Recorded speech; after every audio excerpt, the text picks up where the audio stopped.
It's the first matchup in NFL history between teams that have won 13 regular season games, much less 14 regular season games. We're going to X and O this game a little bit later.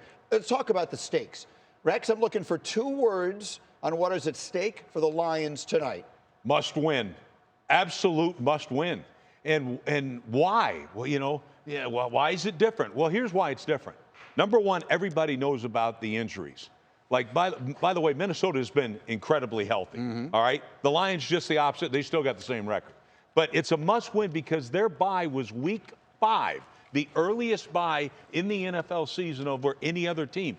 That's what, 13 games now or something in a row that this game represents? They have to get that week off for them to have any chance of driving deep into the playoffs. If not, I don't think they can do it. I just think the attrition will get to them. They have to win this game. It's the biggest advantage in all of sports, which is what I've always said about this. When they move this playoff format, fellas, and there's only one team that gets the bye, I mean, that's such a big advantage. And this game, to say the bye is on the line or the 5 seed. Yeah. And so it's almost you're going to the loser's bracket because it's going to be which head coach can handle this if they lose. Yes. Like the adversity of we got to play again, and the other teams over there getting hat and T-shirts, and then all of a sudden they get the week off. So the magnitude of this game, I mean, I can't. The championships that we won, we never went the hard route. We always had the bye because that extra game, there's so much that goes along with that. And there's a road game in there sometimes. You never know what injury you're going to experience. The magnitude of this is just off the charts for me. This is arguably the greatest regular season game ever. And all I can think about is exactly what you guys are saying about the loser. Like, think about the Lions, who have been Super Bowl favorites, have had a historic year all year. I mean, if they lose this game, the emotional roller coaster to know that you go to the 5, you're going to be playing on the road, right? You're the greatest, you're the best wild card team ever. But I don't mean that in a good way. No, right? I know. That's such a different storyline than like if the Bengals sneak in, right, who are red hot and have nothing to lose. Like, this is the polar opposite, right? You had all these expectations. You had an unbelievable year, and you still find yourself on the road. So, again, the ramifications of this game, I've never seen anything like this. BG, when you guys won the Super Bowl a few years ago, you were the 1 seed. How important was that? How important was the bye? How important was it to have everyone coming into your building? The biggest thing is what you do during that bye. So what we did during that bye, we did a couple practices just to try to stay in rhythm. And so you get healthy, you get a little rhythm in the bye on however coach just does it. And man, you definitely feel good about it because 2 is better than 3. Well, we understand the devastation element of the loss, and you looked at it from the Detroit side. I get it. The Vikings side is the same way. They lost 2 games this entire season in the span of 5 days. They lost that game we just showed you against Detroit. They then had a short week, played the Rams on a Thursday night and lost. They haven't lost another game the entire season. Could they, as healthy as they are, rebound and make a run if they lose tonight? I think they would be the team that I would think would rebound better than Detroit. Now, I think Detroit has an advantage in the head coach, in Dan Campbell, but he is just going to get them ready to, as Rex likes to say, play out of their skin over and over again, no matter what week it is and no matter what the situation is. But they could be too beat up. But Minnesota, having not been that team, they've been riding quietly under the radar the entire time. So to get that 5 seed would just be like, all right, well, this is what we've done the whole time. Let's just go play and do it again. Detroit has been like up here, and I've called them the favorites. I mean, there's no more ankles to bite, nothing. I mean, you are up there and start playing like it. This is where you get that number 1 seed, and I think they would be most advantageous to get. The only thing that we need to remember, though, is Detroit has not lost a single game on the road. They were undefeated this year on the road. Yeah, great point. Dan Campbell does a great job, leadership-wise, all that. Yeah, he does. He will have that team popping out of their skin if that is indeed the course. I just think the attrition of it, though, at some point would just be too much to overcome for a team that hasn't been on a bye since week 5. There are so many notes on this card. You saw Evan Kaplan, our research producer, earlier. There are so many notes on this game that are fascinating, but let me give you my favorite. Do you know the last time 2 teams met on the final weekend of the season in a game in which the winner was the 1 seed, meaning either one of them would be the 1 seed by winning the game? Anyone remember when that was? I may be the only one here. Well, Rex, you're older than me. 1993, Cowboys-Giants. That's the Emmitt Smith game where he separated his shoulder. It's been that long since we had a game on the final weekend of the season that mattered this much. We'll see what winds up happening tonight. Let's talk about the idea of the Falcons finishing strong. That doesn't seem particularly likely, considering they were 6-3 once upon a time. Yep. They're 2-5 since then, and their 2 wins have been against the Raiders and the Giants. What do we say about the Falcons today? Yeah, I don't know why the vibes would be good in Atlanta right now, because from my perspective, this is an organizational disaster, right? And like the last calendar year, think about this. Your personnel department went out and thought that Kirk Cousins was good enough to give a $180 million contract. Then you spent a first top 10 pick on a quarterback. And now after 14 games, you've changed your mind. You thrust this kid in. And again, I think he has a bright future. But with 3 games left, you're in the middle of a division race. There's no time to develop. And I know, again, they love him and the future is bright, and I do think so. But listen, the truth is, he missed 10 to 12 throws in that game last week, right? I know he hit the game winner, but like there was 0 margin of error, and I think that was so unfair to put on this kid.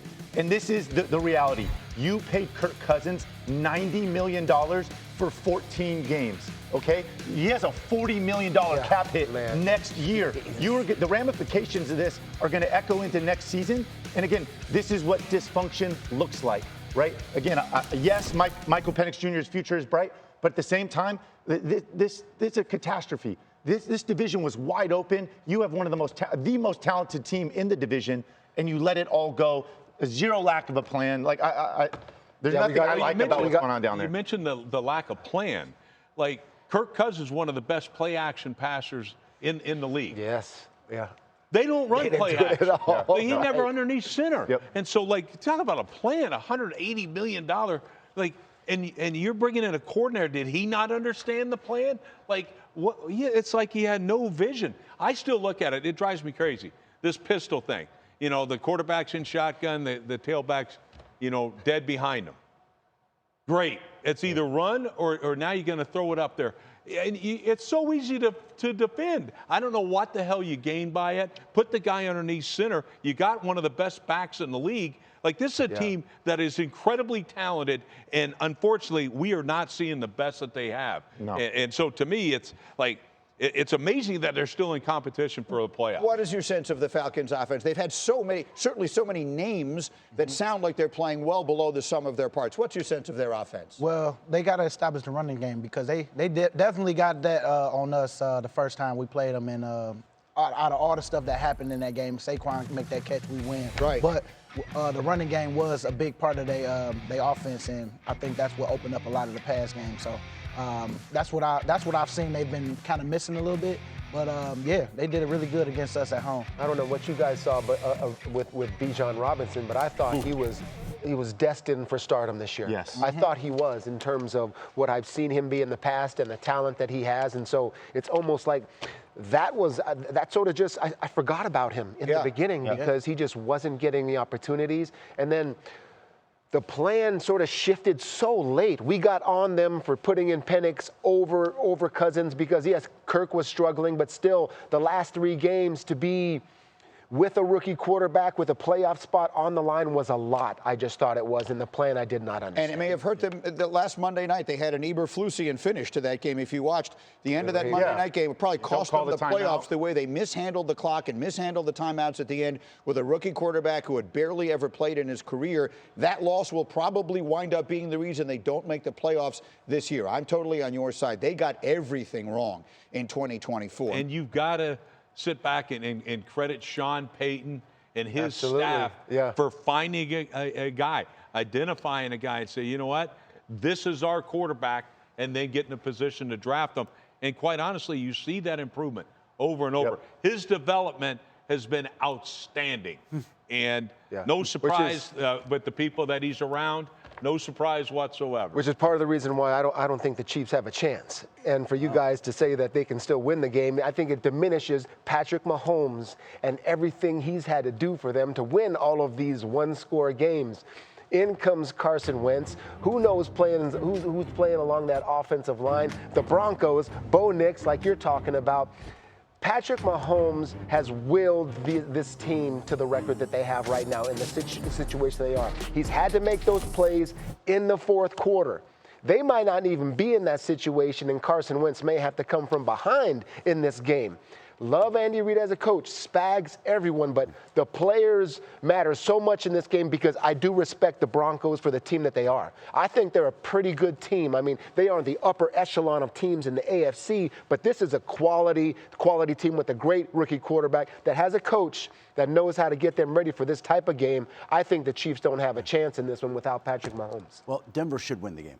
Denver should win the game. That's what I think. But it also is a playoff-type game for Carson Wentz. It's the first game he's playing all year long. It means a lot to him. It means a lot to a lot of these guys. And what if we get into a game with a young quarterback where all of a sudden there are a couple of turnovers and all of a sudden the Chiefs have someone? Yes, Denver should win this game. But it is still the Kansas City Chiefs. And I know they're not playing a lot of guys, but again, I'm not ready to say Denver's going to walk up. Hey, it'd be great to see if they did. It'd be great for the city of Denver. I think it'll be telling to see what happens early in this game, right? If Denver can get a couple touchdowns and open this game up, I think it could be a blowout. But if they don't and it's close, this is a real rivalry, right? Like, they hate each other. And again, this Kansas City roster is so deep. A lot of these guys that know their backups are playing today have played this year, right? And have played significant minutes. So by virtue of the Bengals winning last night, the Broncos are out if they lose. They know that. So that could have been a scenario where they lose and they're still in. By the way, Andy Reid, if he wins today, he gets to 300 career victories. He would become the 4th coach ever to reach that number. Don Shula, Bill Belichick, George Halas, Andy Reid, 1 away.